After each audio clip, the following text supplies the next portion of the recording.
Olá, boa tarde a todos. Estamos começando mais um Jurídico em Debate. Hoje nós vamos falar de um assunto muito interessante e que está em ênfase no segmento jurídico. Vamos falar sobre Legal Operations e também conhecido por alguns como Legal Ops. E se você não é inscrito, se inscreva agora no nosso canal e receba as notificações de todos os nossos vídeos novos, acione o sininho. E para falar desse tema, que é um tema muito interessante, que está em ênfase no mercado, recebemos hoje o Paulo Silva, que é gerente de Legal Operations do Mercado Livre, e um grande especialista nesse assunto. Eu, particularmente, já gravei com o Paulo em 2019, que a gente foi fazer um vídeo para um evento do Mercado Livre na Argentina, e aí a gente gravou até lá no Centro Empresarial do Mercado Livre, não sei se o Paulo se lembra. Sim, sim. E Paulo, é um prazer tê-lo aqui hoje com a gente. Obrigado, Ricardo, obrigado, Guilherme, obrigado, Felipe. O prazer é meu, obrigado aí pela oportunidade, obrigado pelo convite. E eu espero que a conversa seja boa. Acho que o tema é interessante, né? E acho que a conversa vai ser muito boa.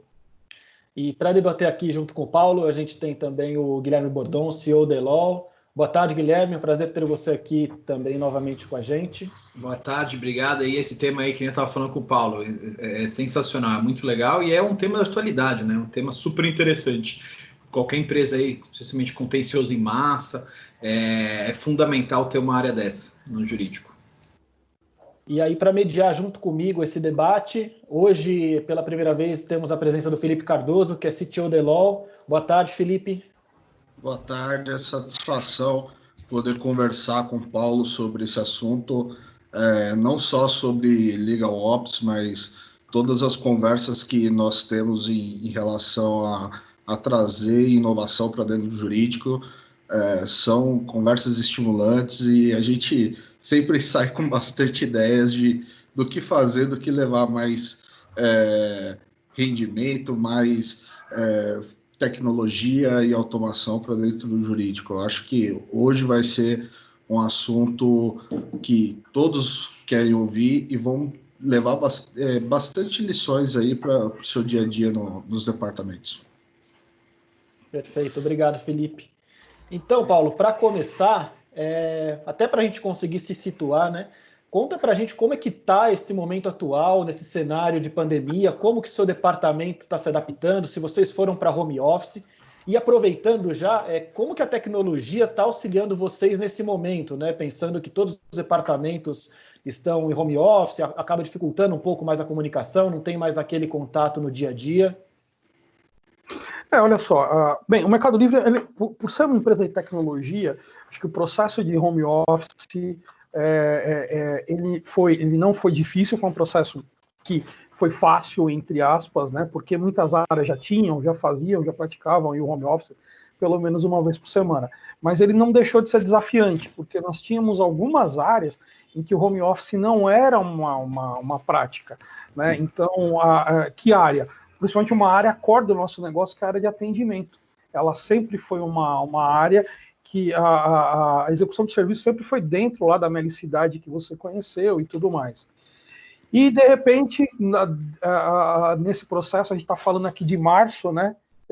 E foi até engraçado, porque antes eu estava falando com uma pessoa da minha equipe e falei, olha, agora para o segundo semestre, que começa amanhã, a gente tem que pensar nisso, né? Mas lá atrás, em março, a gente teve que colocar toda essa equipe de atendimento dentro num esquema de home office. Então, a gente está falando aqui de máquina, a gente está falando de acessos, a gente está falando aqui de conexão segura, de VPN, e a gente conseguiu fazer isso em praticamente uma semana, se eu não me engano. Né? O Mercado Livre, só para vocês terem uma ideia, a gente está falando, nós da América Latina somos hoje em mais de 10 mil colaboradores. Aqui no Brasil, nós já somos mais de 3 mil, e desses 3 mil, mais de 2/3 eram da área de atendimento. Então a gente pode dizer que a gente teve que, em uma semana, colocar 2 mil pessoas aí para trabalhar em home office. Então a parte de infraestrutura, o pessoal de TI trabalhou muito bem nisso, e a gente já está em home office desde o dia, nós do jurídico, desde o dia 12 de março. Caramba. Realmente foi um trabalho aí muito forte das equipes de tecnologia das empresas para conseguir viabilizar acesso, computador, internet para todo mundo e conseguir manter as operações ativas no dia a dia, né? Eu acho que foi um desafio enorme para todas as empresas. Muitas delas estão conseguindo comprovar que esse desafio valeu a pena, né? Mas uma das coisas que eu vejo não só na gestão do seu time ali, mas também na gestão da comunicação entre as demais áreas da empresa. Como é que ficou? Vocês conseguem gerir isso daí muito bem com esse distanciamento? Porque às vezes a gente, dentro do próprio escritório, às vezes tem desencontro de informação, a gente precisa reunir todo mundo, fazer aquele alinhamento. Como é que vocês estão lidando com isso no dia a dia? Olha só, Felipe, de uma maneira geral, de fato, eu acho que a quantidade de reuniões ela aumentou sensivelmente. Acho que se antes as pessoas faziam aí, tinham 2, 3 reuniões do dia, o que já era bastante, né? Hoje é comum você ter 4, 5, até mesmo 6 reuniões, né, ao longo do dia. Então você imagina que se eu estou dizendo que eu tenho 6 reuniões, em média, cada reunião demora em torno de 40 minutos, né? Dependendo do dia, você fica toda a tua atividade focada, né, em reunião. Então, isso no começo ali foi uma situação bastante forte, né? Principalmente para o jurídico. E aí eu vou falar nem tanto na minha equipe, mas em outras equipes do jurídico, principalmente as equipes de Helgov, porque é importante lembrar que no começo desse processo a gente tinha ainda também uma profusão de decretos, de portarias, né? Você tinha ali município, estado, federação legislando sobre o que era serviço essencial, o que não era, o que ia abrir, o que não ia abrir, e de repente você tinha ali municípios contíguos, cada um trabalhando de uma maneira, essa questão do isolamento. Então, se teve um trabalho muito grande, principalmente nas primeiras aí 2, 3 semanas desse processo. Então, o que a gente percebe? Cresceu a quantidade de reuniões, isso é fato. Acho que agora a gente está aprendendo a lidar um pouco melhor com isso, ou seja, exercitando algumas coisas, né, de dizer o seguinte: bem, deixa eu ver, você vai me pedir uma reunião? Tá bom, então não me manda só o invite, eu quero que você me mande a descrição do que vai ser debatido, ou para que a gente já vá ali mais preparado, já com tudo já definido, e deveria ser assim antes, mas a gente não se preocupava tanto com isso, ou até para que eu possa dizer que eu não sou a pessoa indicada para estar nessa reunião, né? Dizer, olha, não tem necessidade da minha presença aqui, não tem necessidade, ou talvez, olha, não essa pessoa, mas essa pessoa sim precisa estar, né? A gente está passando por alguns processos agora que também envolvem a decision maker, né, ou seja, rever o nosso processo decisório para torná-lo um processo mais célere e mais seguro, e acho que essa situação desse cenário do home office potencializou isso, né? E a gente percebe, e por outro lado, a gente percebeu algumas coisas que são muito benéficas, né? Então, principalmente quando a gente fala e aqui eu vou citar como exemplo o poder público, né? Então, como vocês sabem, o Mercado Livre tem o Mercado Pago é uma fintech, regulação do Banco Central, e não raras eram as vezes em que o nosso time, pessoas do nosso time, nosso diretor, tinha que se deslocar aqui de São Paulo para ir para Brasília para fazer uma reunião com o time lá do Banco Central, por exemplo, né? E a gente sabe que você perdeu o teu dia, né? Você saiu aqui, você saiu de manhã para ir para Brasília para fazer uma reunião, para voltar para São Paulo, acabou teu dia, né? Você vai ficar o dia inteiro ali em função disso, né? Respondendo e-mail, mas o dia em si e outras coisas fica complicado. O que a gente percebeu agora, e o poder público percebeu, é que não precisa mais fazer isso. Então, você consegue fazer o que a gente está fazendo aqui agora, né? A gente consegue fazer uma reunião usando as inúmeras ferramentas aí que a gente tem, né? E aí, como o Ricardo perguntou de tecnologia, né? Ainda bem que a gente tem essas ferramentas, né? Então, assim, e aí a gente tem né, o Teams, o Google Meeting, enfim, o Zoom e tantas outras ferramentas, e aqui eu não vou entrar muito no mérito de qual é mais ou menos segura, acho que a ideia não é essa, mas é justamente essas ferramentas que vão possibilitando que a gente mantenha os alinhamentos com o time, né? E aí você perguntou sobre alinhamento, isso precisou mudar um pouco essa dinâmica, né? Então, por exemplo, acho que cada equipe, cada gestor está encontrando o seu ponto de equilíbrio. Então, nós no jurídico, por exemplo, num primeiro momento a gente entendeu que era necessário um alinhamento com todo o time 3 vezes por semana, né? Então, no começo da semana, na quarta-feira e na sexta-feira, então a gente entendeu que isso aqui era importante.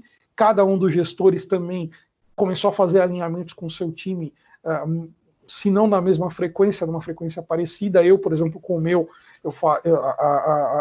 eu mantenho esse alinhamento, eu tento fazer esse alinhamento 3 vezes por semana com o meu time, e agora você vai, né, equilibrando isso, né, fala, bem, faz sentido eu ter três tipos de alinhamento, não faz sentido, 2 é suficiente, né, e você vai achando caminhos, né? Então, assim, para vocês também, e aí pensando no papel do gestor, né, para que você fique disponível para o seu time, né? Então, acho que hoje o grande desafio que a gente está vendo, pensando quanto gestor, é conseguir usar essas ferramentas tecnológicas de contato e aproximação, de modo que você consiga entender como está o seu time, como é que está o moral do seu time, como é que as pessoas estão, como é que elas, se de fato manter a motivação, entender como é que elas estão lidando com esse cenário. Não, com certeza. Bacana. Eu acho legal que a gente vai adotando frameworks de trabalho justamente para ir acompanhando tudo isso, né? Não é diferente, a Elo também teve que se adaptar muito nessa questão, porque a proximidade com os clientes davam um certo calor humano que a gente sempre prezou muito, e a Elo teve que se reinventar nisso, né, Guilherme? Não, sem dúvida. A gente tinha algumas áreas na empresa que faziam home office. Agora, ficou tudo, né, da noite para o dia, foi todo mundo. Então, mas, ao meu ver, é um modelo provado que funciona. Então, é um modelo que não tem volta. A tendência é que as empresas que não aderiram a esse movimento, cada vez mais, elas vão seguir para esse modelo. Até em primeira mão vou falar, mas a gente decidiu essa semana em 1/3 da empresa vai sempre ficar em home office. Então, a gente vai efetivamente seguir modelo, adotar o modelo. Então, inclusive, semana que vem a gente já está fazendo até alguns ajustes lá na própria sede da Elo para a gente conseguir fazer isso. Com isso, eu acho que essa questão de estar disponível para o time é uma coisa que eu, pessoalmente, eu consegui estar mais. Então, eu marquei com os meus diretos, eu consegui marcar alguns horários, uma vez por semana, aquele touch a touch, 30 minutos, você conseguir estar disponível para quando alguém precisar de algum apoio, tá com alguma dúvida, conseguir, às vezes você não consegue falar na hora, mas aí você agenda, marca no WhatsApp, e daí entra via Teams, via Hangout. Então, acho que esse ponto também, eu não senti essa necessidade de você estar junto presencialmente. Eu acho que nesses últimos 3 meses aí comprovou que você não precisa estar pessoalmente, você consegue fazer isso digitalmente. E um outro ponto é essa questão da locomoção, né? Que nem bem o Paulo falou, com o judiciário, mas propriamente nos projetos, em atendimento com o cliente, você não precisar se deslocar, às vezes 40 minutos, 30 minutos, 2 horas, mesmo em São Paulo, é um tempo precioso. Você conseguir agendar, começar uma reunião no horário certo, então marcou às 16 horas, no máximo atrasar 2, 3 minutos. A maior parte das reuniões tem acontecido dessa forma, então acho que é um tempo que economiza para todo mundo. E na parte dos projetos como um todo, né? Então você vai fazer uma implantação em São Paulo, você vai fazer uma implantação no Rio, você vai fazer uma implantação na América Latina ou na Europa, você não precisa estar presencialmente, você consegue fazer o mapeamento online, você consegue fazer os testes online e o acompanhamento online. Então, acho que é um modelo que a gente tem testado e tem funcionado muito bem. Então, se tem alguma coisa de bom, né, porque a gente não tem nada de bom a pandemia, mas se tem alguma coisa aí para a gente tirar proveito desse momento que a gente está vivendo, esse é um dos itens, com certeza. E uma coisa, Guilherme, que eu acho interessante, aí falando um pouco até do jurídico, que existem algumas ferramentas que são muito, quase que nativas para vocês, né, para quem é área de tecnologia e de projetos, e que para o jurídico nem sempre são. E eu acho que esse cenário também está trazendo isso. Então, quando eu falo que tipo de ferramenta, ferramenta de gestão de projeto, eu vou citar aqui algumas, né, só para dizer, olha, de repente, assim, a gente começa a ver a utilidade de se construir um Trello, ou de se utilizar um Monday, um Slack, e de como isso vai te ajudando a gerenciar o teu departamento, né, e tudo mais. E isso é uma coisa que eu acho que é um processo que principalmente para departamentos jurídicos, isso vinha acontecendo, né? Acho que os departamentos estavam cada vez mais se profissionalizando, buscando a profissionalização, usando esse tipo de ferramenta, mas acho que isso deu uma acelerada, né? Então hoje é até engraçado, né? Porque, por exemplo, hoje mesmo a gente faz reunião, eu e o meu diretor, muito assim, beleza, deixa eu abrir o teu Trello aqui, deixa eu ver, e a gente vai discutindo isso, né, desta maneira. Então, eu acho que esse processo também acelerou esse uso de ferramentas de gestão que não eram tão nativas do jurídico e que eu acho que o jurídico está começando a puxar e incorporar de uma maneira muito positiva. Eu acho que até direciona bem, né, a reunião, só te cortando, Felipe, porque você conseguindo passar pelo Trello online e olhando as atividades, até você consegue direcionar melhor esse tipo de reunião. Eu tenho feito assim também, funciona bem. Com certeza. É o conceito de informação rápida e acessível, né? Cada vez mais isso daí potencializa não só as reuniões, mas potencializa o processo de tomada de decisão, né? Que antes todo mundo ficava, deixa eu ir tirar dúvida com alguém, deixa eu ir perguntar como é que está, e dessa forma a informação está rápida e acessível ali, todo mundo consegue ver, está atualizado e tomar as decisões mais rápido, agir de forma mais rápida. Mas, Paulo, um dos assuntos que a gente queria tratar com você hoje é a parte de Legal Ops, né? Isso é um assunto muito quente hoje no mercado, tem mostrado a necessidade também do jurídico se modernizar, não só em questões tecnológicas, mas o seu framework de trabalho, a forma com que executa as coisas dentro da empresa. E a gente quer conversar, fazer um bate-papo contigo aí em cima disso, ver a tua visão, o que você tem visto no mercado, que vocês têm aplicado aí no Meli e tem dado certo, e conta um pouquinho para nós essa tua experiência.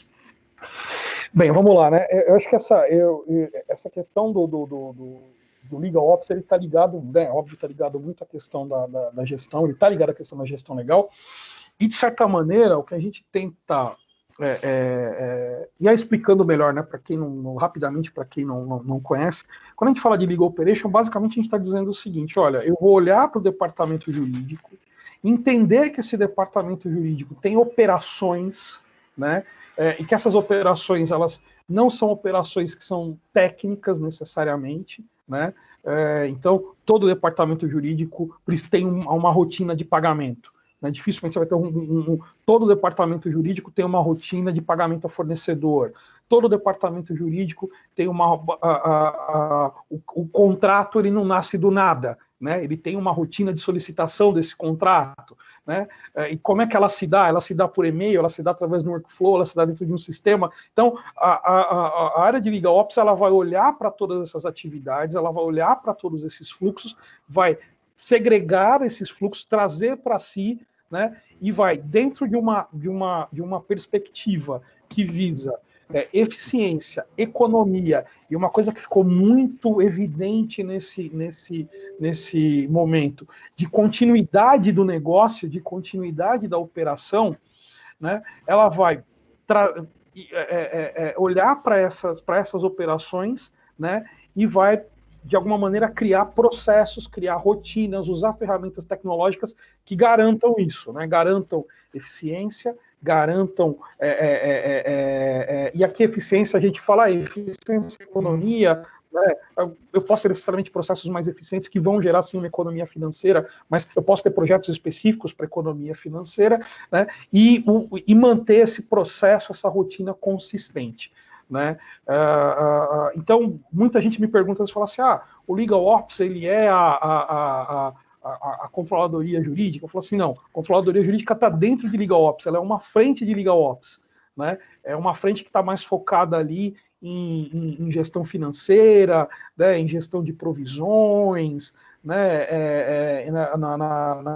no controle orçamentário, mas o Legal Ops ele envolve uma série de outras atividades, né, uma série de... E aí, a depender do modelo que você trabalha, a gente opta e trabalha com o modelo da Clock, que parece que faz mais sentido para a gente, né, da Corporate Legal Operation Consortium, em que a gente tem ali uma série de competências em que Legal Ops atua. Então, vai desde gestão financeira até analytics, né, passando por gestão de fornecedores, passando por gestão da informação.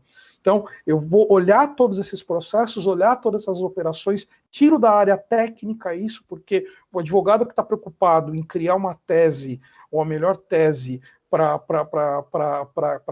ou um estudo, ou uma legal opinion, para um determinado tema, você pedir que esse cara faça a gestão disso também é custoso para essa pessoa, né? E aí você tem uma situação em que ninguém ganha, né? Porque esse cara não vai fazer esse trabalho técnico diferente, porque você está cobrando ele aqui de apresentar relatório, né, apresentar indicadores, que é outra coisa também que a área de Legal Ops faz, né? E por outro lado, ele também não faz isso bem, né? Ele acaba não fazendo isso, não fazendo isso de uma maneira de fato eficiente. Guilherme, assim, a atuação da parte técnica, justamente de empresas como a Elo, que não só oferece um software, mas também uma consultoria em cima disso, eu acho que faz total sentido ela ajudar a potencializar essa questão do Legal Ops, né?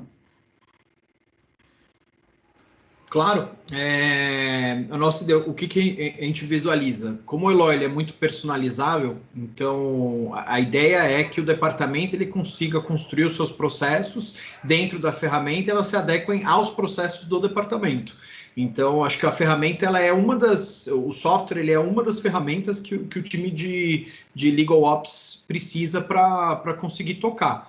E, obviamente, daí você precisa ter toda a parte dos dados estruturados, então você vai gerar os indicadores, você precisa ter o dado lá dentro, você precisa ter essa informação estruturada, você precisa ter certeza que, por exemplo, o escritório está preenchendo essa informação, ou às vezes você está buscando essa informação de algum robô, mas você precisa ter o dado.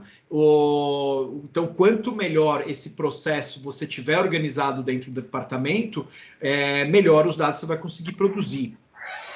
Uma coisa que o Paulo falou que é bem interessante, o advogado ele está preocupado se o escritório ele está conseguindo defender corretamente a empresa, ou se o jurídico é interno ele está se preocupando se o time dele ou ele mesmo ele fez uma defesa adequada para aquele processo. Então essa parte de indicadores, gestão de fornecedores ou parceiros, toda a parte que daí entra mais a controladoria financeira do negócio, ela não precisa ser responsabilidade especificamente do advogado. Você precisa dividir um pouco essa responsabilidade. Senão você tá tendo a mesma pessoa atuando em duas coisas diferentes. Então, você conseguindo separar essa parte do Legal Ops, se preocupar mais com essa parte, você ganha muito mais eficiência como um todo no departamento. E uma coisa que é legal é que o Legal Ops ele também acaba atuando até como uma espécie de ferramenta, como uma ferramenta auxiliar ao compliance, né?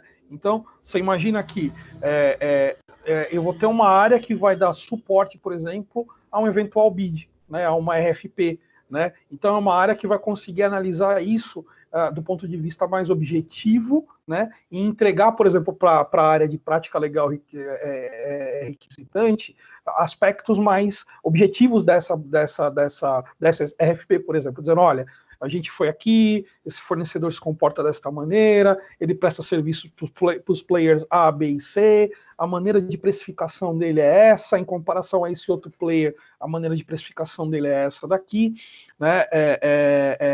Você também começa a auxiliar, né, as áreas de prática legal na medida em que você... E traduzir os resultados dela, né? Eu sempre falo que isso é uma coisa que que é muito importante dentro de Legal Ops, quando a gente olha principalmente para a competência de Business Intelligence ou de Legal Intelligence, né? Eu prefiro Legal Intelligence, né? Porque você começa a traduzir os resultados que, por exemplo, a tua área contenciosa ou consultiva traz para a companhia, né?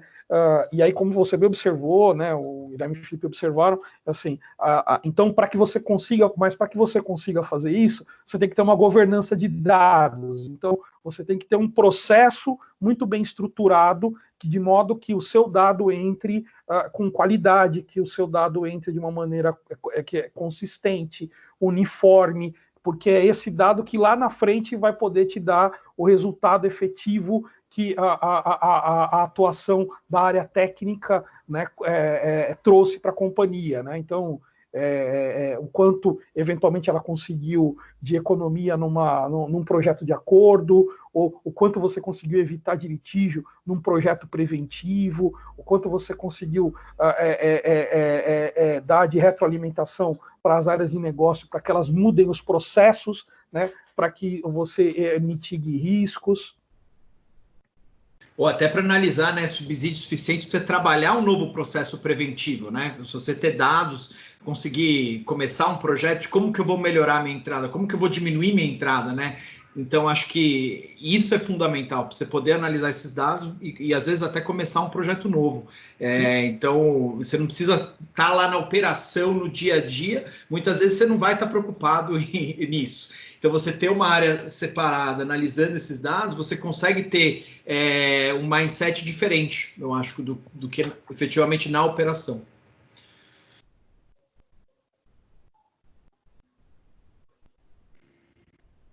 Paulo, dentro dessa nova estrutura que você está vendo do Legal Ops, que vem numa evolução do jurídico, né, que vai se tornando mais estratégico dentro da empresa, e desta forma você consegue mensurar alguns resultados em cima do que você está produzindo ali internamente. Como que você vê a aplicação da inteligência artificial dentro dessas atividades, numa área de Legal Ops?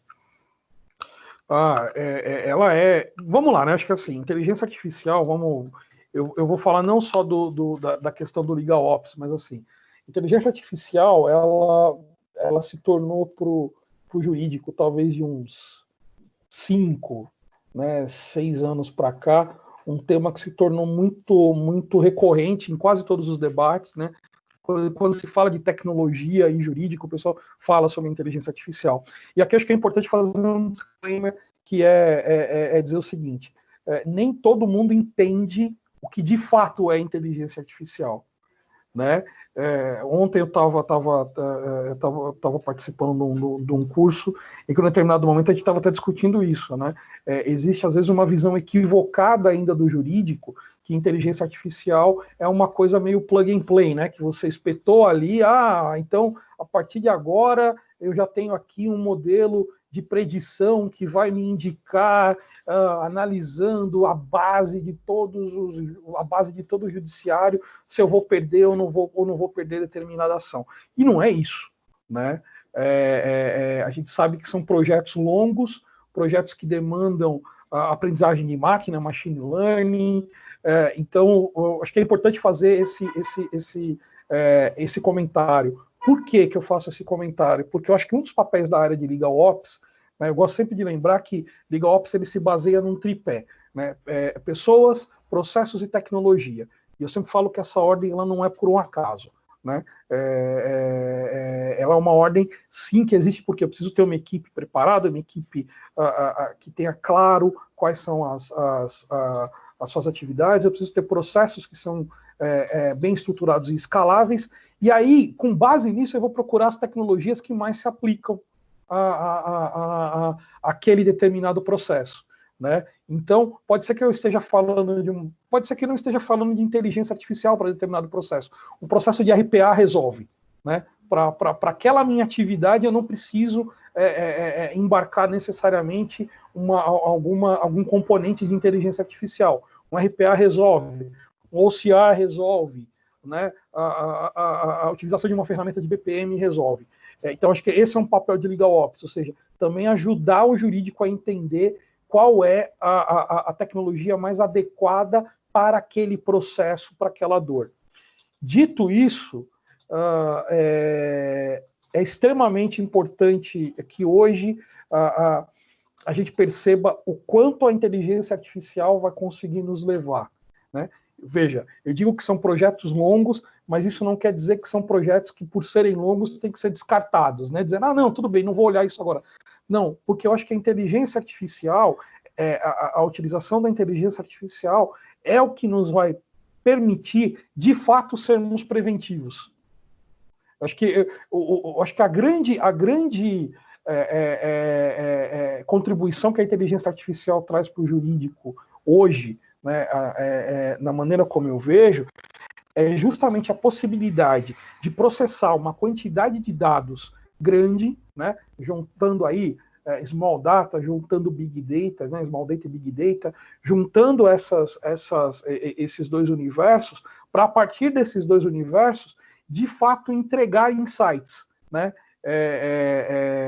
Eu costumo brincar que assim, o pessoal fala muito se o robô vai substituir o advogado, né? Eu brinco e falo assim, não, gente, o que a gente precisa entender é que o que eu preciso não é um advogado robô, o que eu quero é meio que um advogado ciborgue, né? Porque eu quero um advogado que vá utilizar a capacidade computacional que a gente tem hoje disponível, que vá utilizar esses componentes de inteligência artificial para fazer modelos, para avaliar comportamentos, para avaliar desvios, entender cenários, projetar cenários, e a partir disso, com a atuação crítica do advogado, né, da área técnica, né, e mesmo da área do Legal Ops, criar as melhores estratégias. Né, pensar em inteligência artificial para estratégias de acordo, pensar na inteligência artificial focada em como transformar esse relacionamento com o teu cliente de uma maneira mais tranquila. E aqui a gente está falando não só de inteligência artificial, mas de outras ferramentas também, né? Mas como entender qual é o comportamento desse cliente, né? Uma vez que ele entrou no judiciário, qual é provavelmente o comportamento desse, e aí eu vou ter que somar ao comportamento do cliente, ao comportamento do judiciário, né? E para que a gente consiga criar melhores estratégias de atuação. Então, resumindo isso de certa forma, né, a inteligência artificial, acho que hoje ela nenhum escritório, nenhum departamento jurídico pode ignorar, né, a aplicabilidade da inteligência artificial dentro da sua atividade e dentro dos seus processos. O cuidado que tem que se tomar é entender o que é inteligência artificial, entender quais são os requisitos para ela, né? Então, quando a gente fala, e aí eu vou me fazer valer do Felipe, que entende disso muito mais do que eu, né?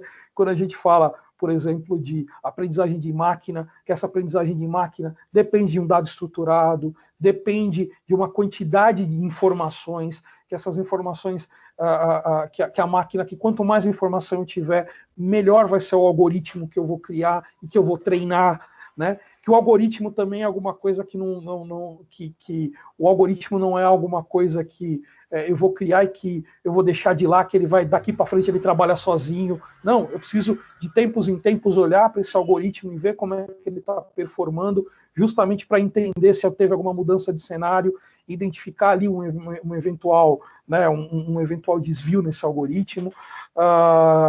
Mas, fato inteligência... Tecnologia e direito, né, hoje é indissociável, não dá para mais falar de direito sem considerar a tecnologia nesse cenário. E nesse cenário, falando de tecnologia, né, a inteligência artificial, com certeza, é aquilo que vai potencializar a nossa atividade, né, jurídica.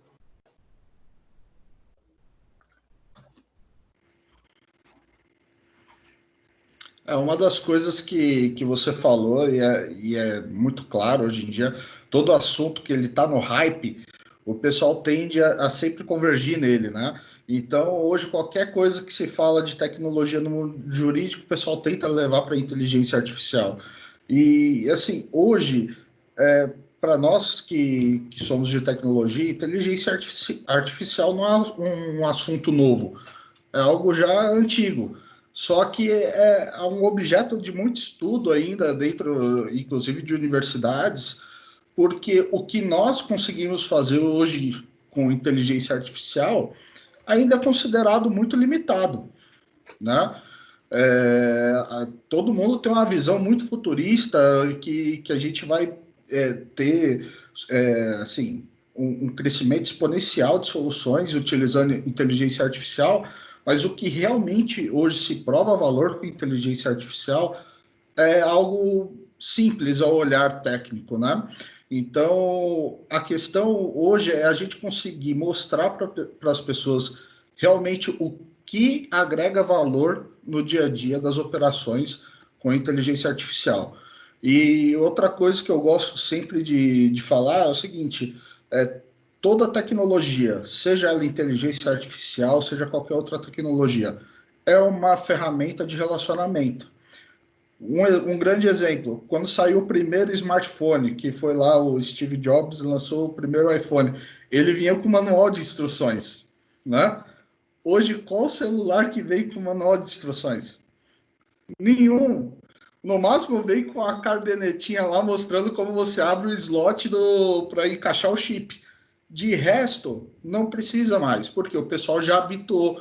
Ou seja, aquele relacionamento com a tecnologia fez as pessoas se habituarem e a utilizar aquilo ali de forma natural. E a mesma coisa, a gente precisa entender que essas tecnologias, principalmente a inteligência artificial, são modelos evolutivos. A gente começa com uma solução base e, ao longo do tempo, com a experiência que o usuário vai adquirindo com o uso dessa tecnologia, a gente vai evoluindo e vai crescendo os modelos. Isso daí é um grande desafio para a gente, né, Guilherme? Não, sem dúvida. Mas é uma ferramenta, como a gente bem falou, é uma ferramenta que faz parte, acho que hoje em dia, do jurídico, cada vez vai fazer mais parte. Um ponto que você falou, Felipe, que é muito importante, é analisar o que efetivamente de inteligência artificial vai agregar na minha operação. Então, isso é fundamental, não adianta que, né, o Paulo deu um exemplo muito bom, eu não vou plugar nada aqui dentro que vai sair advogando para mim, não. O conceito de inteligência artificial não é esse. Acho que para a gente chegar no momento desse, talvez centenas de anos aí, a gente está muito... Tá muito no começo, né? Por mais inteligência artificial, não vou lembrar a data, acho que começou em 1950. 1960, o conceito de IA começou, passou 70 anos, 60, 70 anos, a gente está ainda muito no começo, mas a ideia de IA realmente hoje é para vamos dizer, processar grandes quantidades de dados e trazer insights para o advogado conseguir trabalhar e realmente analisar aquilo e tomar decisão, ajudar na tomada de decisão, trazendo cada vez mais dados e mais análise. Quem que vai... Vou pegar um exemplo, né? A gente tem um produto que analisa andamentos que saem do tribunais e decide se aquele processo está apto ou não para encerramento.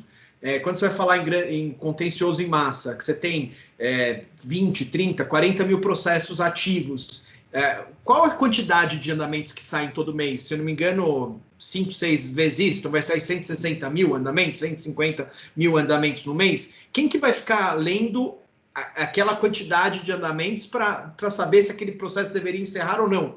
Então, se você conseguindo colocar uma máquina para processar aquela quantidade de dados e te trazer insights, opa, esse processo talvez esteja apto para encerramento. Você concorda? Encontrei isso. Daí o advogado vai tomar a decisão. O advogado ou alguém do administrativo, tá certo, realmente eu deveria baixar esse processo.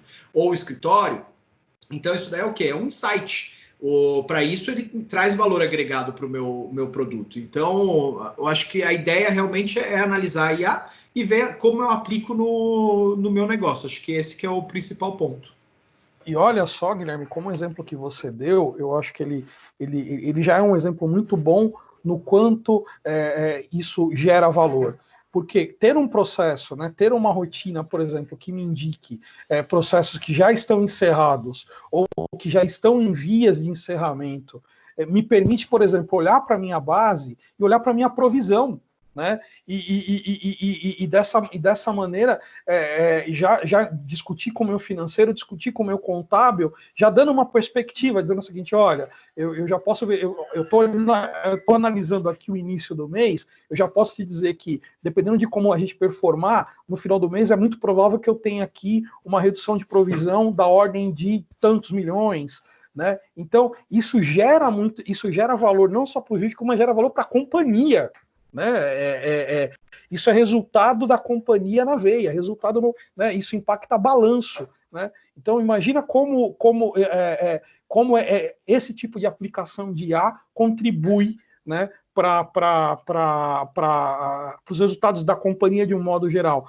A mesma coisa quando a gente olha, por exemplo, uma aplicação de IA que vai estar fazendo ali, ajudando a regular melhor a tua provisão baseado nas condenações, baseado no acordo, ou em análises mais regionalizadas, ou até mesmo por objeto. Né? A gente deixa, por exemplo, de usar aquela velha média, né, que a maioria dos advogados, né, eu brinco que assim, a gente usa a média, e os que são mais aprofundados costumam usar a média ponderada, né? A gente deixa de usar a média e passa a usar, através desses dados, aplicar valores que fazem mais sentido para aquela região, para aquele objeto, para aquele determinado tipo de demanda. E isso traz para a companhia um resultado, traz um valor que é inestimável. Com certeza. Eu vi uma vez um conceito que fala que essas tecnologias permitem com que nós tratamos massivamente, mas de forma personalizada, né? Porque antes todo mundo tratava cada caso de forma personalizada. Aí chegou o contencioso em massa, fez todo mundo jogar tudo no mesmo balaio e tratar aquilo tudo como de uma única forma. Agora, essa tecnologia potencializa e tratar por um outro viés. Eu trato de forma massiva, mas dando um olhar personalizado, justamente para ter mais ganho, mais efetividade nas coisas. E é aquilo que você falou, Paulo, do advogado ciborgue. Eu ouvi num evento uma vez que o advogado ele tem que entender que a inteligência artificial não veio para substituir ele, mas o advogado que não utilizar a inteligência artificial, daqui a pouco ele vai perder para aquele que usa e usa bem. Então, é a questão de estar sempre reciclando o conhecimento, né? A gente tem que evoluir e utilizar as ferramentas que estão disponíveis para melhorar o nosso dia a dia, o nosso trabalho e produzir mais, né?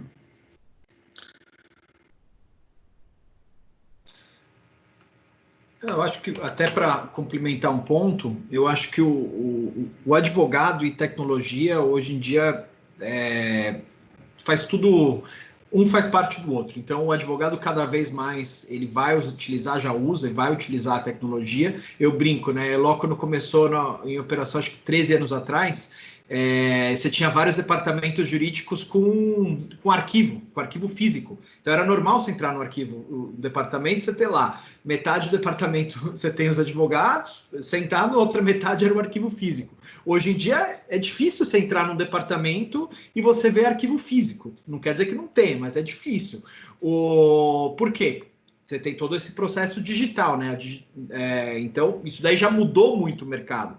13 anos atrás, você usava um sistema como repositório. Hoje em dia, não. O sistema, se ele não te ajudar a realmente gerir a sua operação, ele não é um sistema que vale a pena eu ter. Então, você vê o quanto que mudou numa década. Então, acho que inteligência artificial, que vem falando no jurídico nos últimos 5 anos, hoje a gente usa com uma forma. Acho que daqui a 5 anos, 10 anos, a gente vai usar muito mais na nossa vida. Mas sempre uma ferramenta para auxiliar o advogado, pelo menos nos próximos 50, 100 anos aí, e em vários setores, né? Não só em jurídico, mas em medicina, em vários outros setores de engenharia. Eu estava vendo, né? Tem uma aplicabilidade do Watson, que eles começaram a utilizar IA, se eu não me engano, foi alguma dessas estações de petróleo no meio do mar. Então, você tinha antes vários. Hoje o Watson ele consegue basicamente analisar tudo que está saindo de indicadores para saber se lá se corre risco ou não. Ou seja, ele toma uma decisão, vou abaixar a pressão, não vou abaixar a pressão, com base no quê? No histórico de vários incidentes que os engenheiros ensinaram, né? Daí que vem essa questão do prazo, porque você precisa ensinar a inteligência artificial em qual decisão a tomar. E daí o Watson chega lá e ele indica o que a pessoa deveria fazer para aquele momento, qual que é a maior chance daquilo dar certo. Então, acho que no jurídico, cada vez mais a gente vai fazer isso, mas você tem que realmente ensinar. Então, esse exemplo que eu dei do encerramento, você precisa ensinar o que é um processo encerrado, o que às vezes, para aquela empresa é um processo encerrado. Às vezes, uma empresa considera, fiz o acordo, eu vou encerrar. A outra empresa, não. Vou liquidar meu acordo, eu vou encerrar. Então, você ainda tem que fazer essa personalização dependendo de cada empresa. Sim. É um universo bastante que se a gente deixar aqui, a gente tem horas para discutir, né? É um assunto bem legal. Mas, assim, trazendo um pouco também para a nossa realidade, em alguns pontos que a gente quer tratar ainda nessa live, Paulo, assim, dentro do Legal Ops, uma das coisas que a gente mais vê é que dentro desses frameworks, utilizar a tecnologia ela se faz fundamental para potencializar a produtividade da equipe, né? E uma das coisas que a gente vê é assim, o que um software, né, um software de gestão ali que te ajuda a gerir suas atividades e tudo mais, o quão fundamental isso é e por que ainda as pessoas precisam entender que é necessário perder tempo. Eu não vejo como perder tempo, mas ganhar tempo lá na frente para fazer uma implantação bem sucedida, para que isso realmente seja positivo no dia a dia. Como o Guilherme colocou, né, acho que assim, o próprio conceito de ferramenta, né, de RP e tudo mais, ele veio mudando ao longo dos anos, né? Então, se antes era um repositório, agora não é mais. Agora eu preciso ter uma ferramenta que me ajude a extrair meus insights, a tornar meu processo aqui entendido como processo de trabalho, um processo mais eficiente, né? Então, respondendo melhor, acho que a tua pergunta eu entendo que uma boa ferramenta hoje de gestão, né, do departamento jurídico, primeiro, eu acho que ela tem que ser uma ferramenta que ela não seja uma ferramenta customizável, porque o risco de você customizar, e quem já implantou alguns projetos sabe disso, é você criando o Frankenstein, né? Então você vai criando um Frankenstein e que dificilmente lá na frente a empresa que está fazendo isso para você, ela vai conseguir te dar suporte. Então, uma coisa que eu percebo que alguns RPs já notaram eu não preciso ter uma ferramenta que seja customizável, eu preciso ter uma ferramenta que seja parametrizável. Eu preciso ter na minha ferramenta vários parâmetros que permitam ao departamento jurídico adequar esses parâmetros à sua operação, né? Então, se eu vou construir aqui um workflow que envolve, por exemplo, cadastro e requisição de subsídio, eu tenho que criar parâmetros que permitam que esse workflow seja feito dentro desse processo. Mas eu não vou pedir para customizar a ferramenta, eu vou usar os parâmetros que essa ferramenta me dá, né, para criar esse workflow. Então, ela tem que ser uma ferramenta parametrizável, ela tem que ser uma ferramenta que consiga me ajudar na extração dos dados, né? Ou seja, ela tem que ser uma ferramenta que, se for uma ferramenta que já tenha um framework de visualização de dados, ótimo, mas se não tiver, mas que ela consiga se plugar a outras ferramentas para pegar esse dado, consumi-lo e transformá-lo, né, em dashboards que sejam visíveis e inteligíveis não só para o jurídico, mas para a companhia como um todo, né? Tem que ser essa ferramenta, ela tem que ser uma ferramenta que permita que os processos sejam escaláveis. Eu sempre falo isso assim, não adianta você criar um processo que ele só funciona até uma determinada quantidade, né?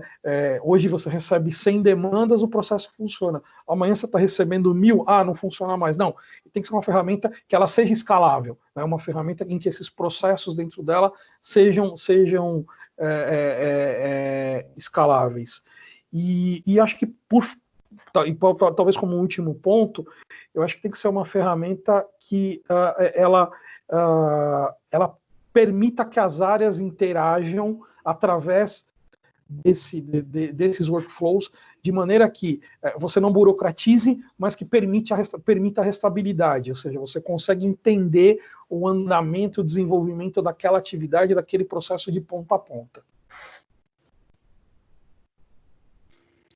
E Guilherme, assim, nosso trabalho de consultoria precisa ser bem forte justamente para ajudar e apoiar numa implantação como essa, né? Porque criar todos esses rastreios, ajudar o cliente a dar a cara que ele precisa no sistema através dessas parametrizações e também alertá-lo, às vezes, olha, às vezes não é esse o melhor caminho, vamos fazer dessa forma e ser criativo para apoiar o cliente, eu acho que faz total diferença, não? Não, com certeza. O Paulo deu um ótimo exemplo, né? Diferenciação entre customização e personalização e parametrização, né? Porque é muito, às vezes tem uma certa dificuldade das pessoas entenderem qual que é a diferença, mas acho que o Paulo explicou bem. Eu acho que é fundamental conseguir fazer essa adequação ao departamento, porque cada departamento jurídico ele é diferente, ele tem as suas particularidades, não adianta.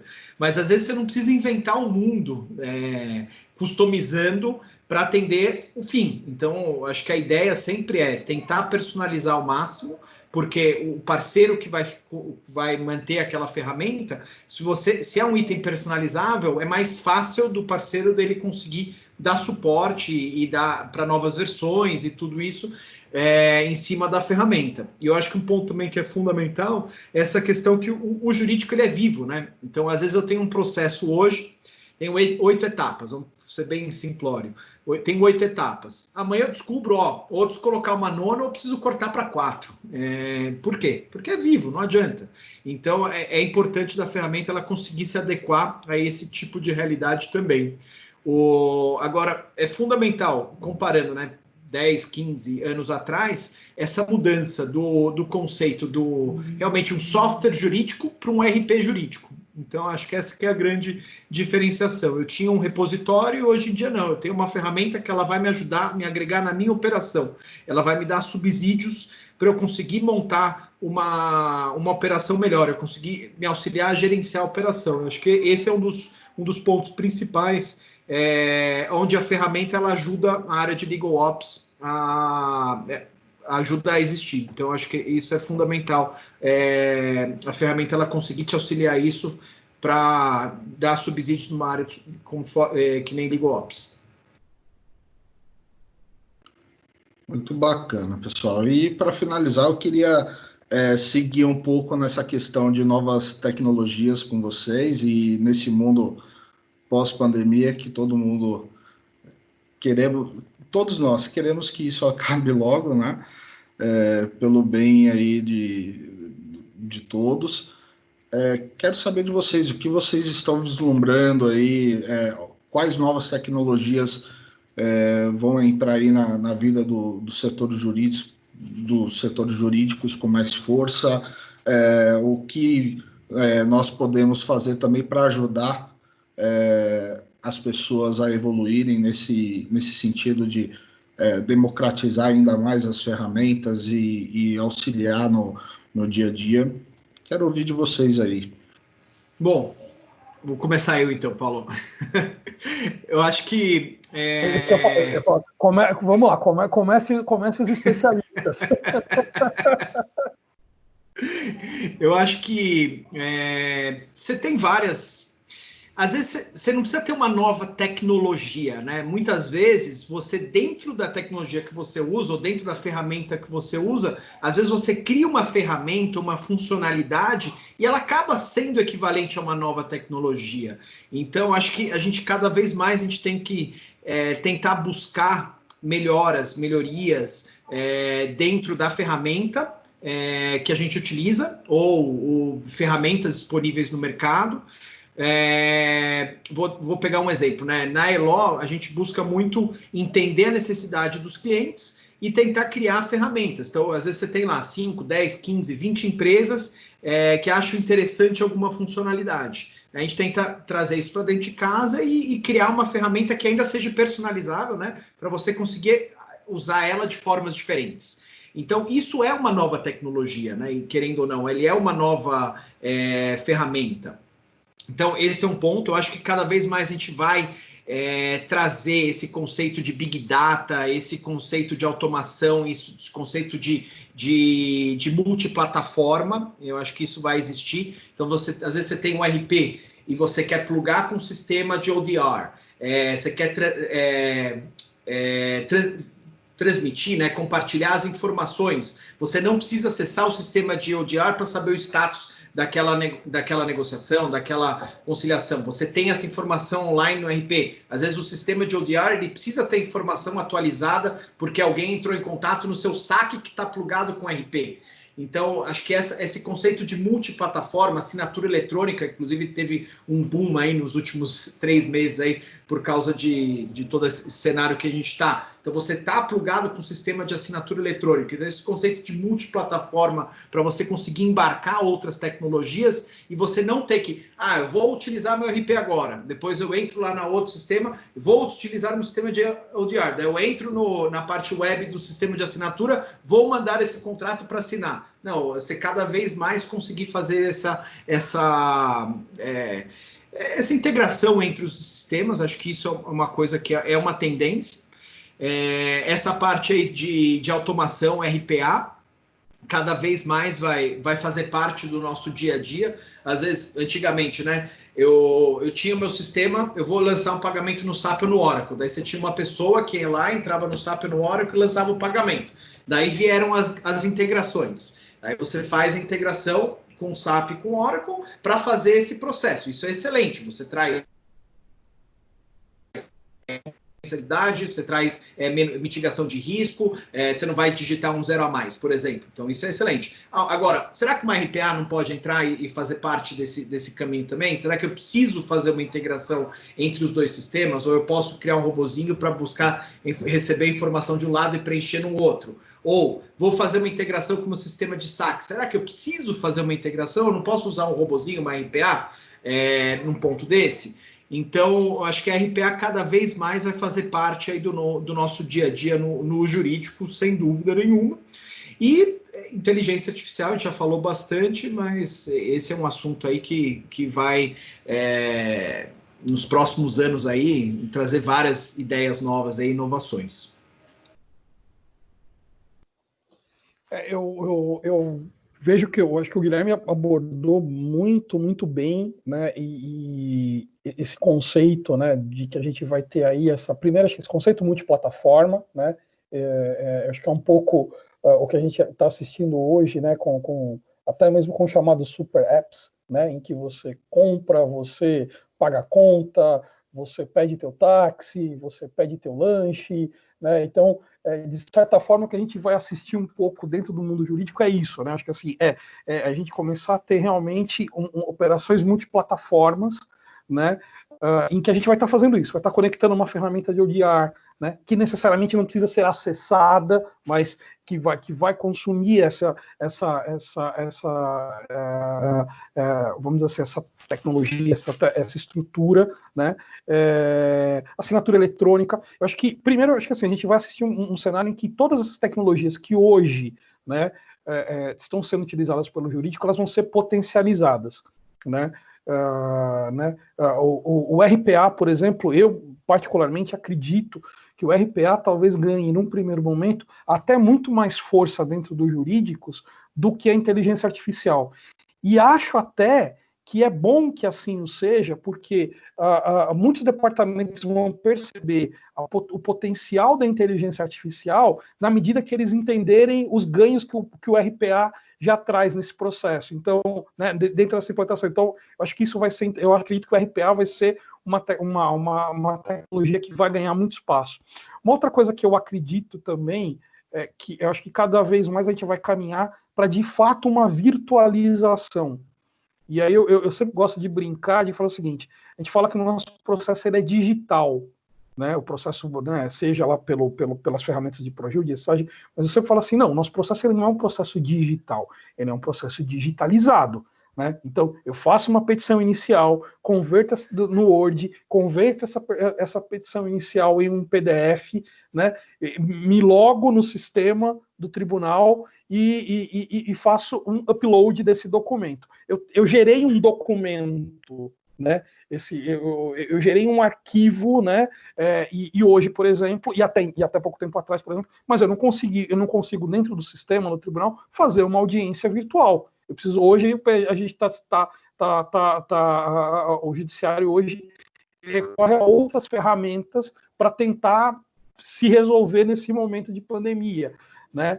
Então, o que eu acredito que vai vir com bastante força é de fato uma virtualização, né? De fato e olha só, isso, por exemplo, mexe com o modelo de negócio de escritórios, por exemplo, né?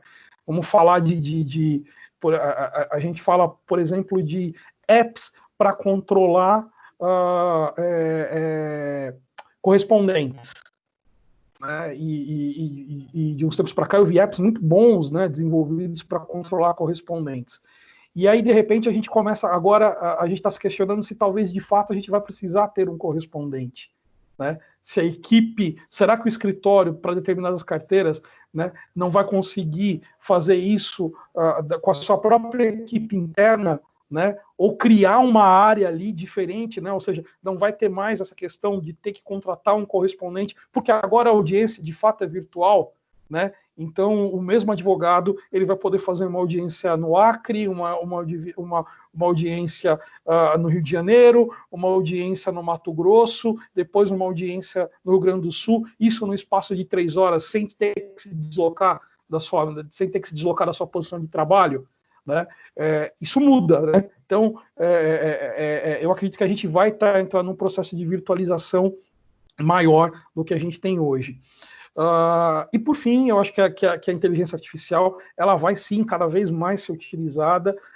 Eu acredito, né, que ela vai ser cada vez mais utilizada num foco preventivo, efetivamente, né? Hoje a gente olha muito para a inteligência artificial com um foco muito ainda, me parece, muito voltado para entender ali quais seriam melhores condições, onde é que eu posso gastar mais, onde é que eu posso gastar menos, o processo em que vale a pena eu litigar, o processo que vale a pena eu não litigar e tudo mais. Acho que a inteligência artificial dentro do jurídico ela vai gradativamente começar a dar um passo anterior, né, que é de fato entender se aquela pessoa, se aquele cliente ele é um litigante potencial ou não, e isso vai me permitir tomar medidas, né, antes que esse cara ingresse, né, no judiciário, ou até mesmo antes que ele ingresse numa ferramenta como consumidor.gov, como Reclame Aqui. Ou seja, eu vou conseguir, de fato, mapear essa disputa ainda dentro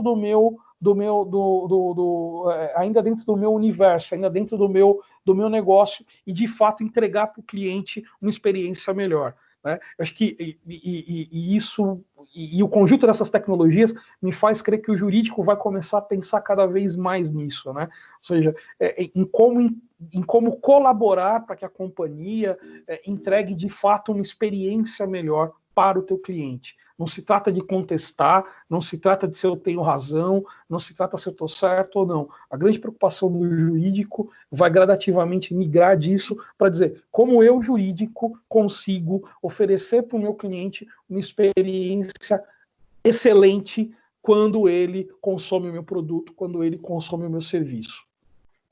Perfeito. E eu vou colocar um negócio só para a gente pensar aí em cima do que você falou, Paulo, essa questão do correspondente, né? Acho que com toda essa virtualização do judiciário e todo o momento, né, que a gente está passando, essas mudanças aí de cultura, hoje os escritórios eles contratam muito regionalizado. Então, eu tenho minha regional aqui em São Paulo, eu vou contratar todo mundo de São Paulo. Eu tenho em Campinas, eu vou contratar em Campinas. Tenho em Recife, eu vou contratar em Recife. Será que com toda essa mudança, eu não vou poder ter meu escritório aqui em São Paulo e contratar lá de Floripa, contratar do Rio, contratar e ter um time aí que vai conseguir trabalhar com a virtualização e não vai conseguir trabalhar mais remoto? Será que eu preciso fisicamente ter as pessoas dentro aqui do meu escritório? Então, qual que vai ser a tendência nos próximos anos aí? Então, essa é uma coisa que eu acho que a gente tem que pensar. particularmente a gente experimentou, né, olhando agora a tecnologia, a gente contratou, se não me engano, esse ano, umas 3 programadores aí que não moram em São Paulo, estão fazendo tudo virtual, e funciona super bem. Então, será que isso não vai ser um movimento para acontecer para o jurídico também? É uma coisa de se pensar, né, com isso também. Não, sim, veja, né, pegando, por exemplo, dando esse exemplo, né, que você dá da correspondência, né, imagina que, de fato, a gente tinha ainda existia uma limitação muito na questão da regional. De repente, isso também, e aí alguns vão dizer o seguinte, alguns advogados podem falar assim, então isso vai tirar a oportunidade. Não, e a tua colocação nesse sentido, Guilherme, foi muito boa, porque o que, na verdade, talvez ele permita até ampliar oportunidades de profissionais de excelentes profissionais, mas que não conseguiam romper a barreira geográfica, né? De repente eu tenho... Esse é o ponto.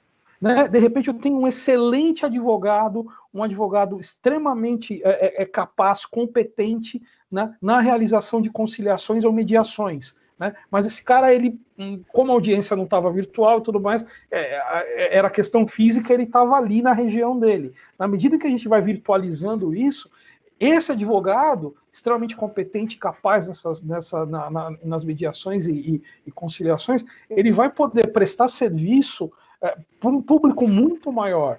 Né? Então, sem dúvida, isso abre oportunidades, né?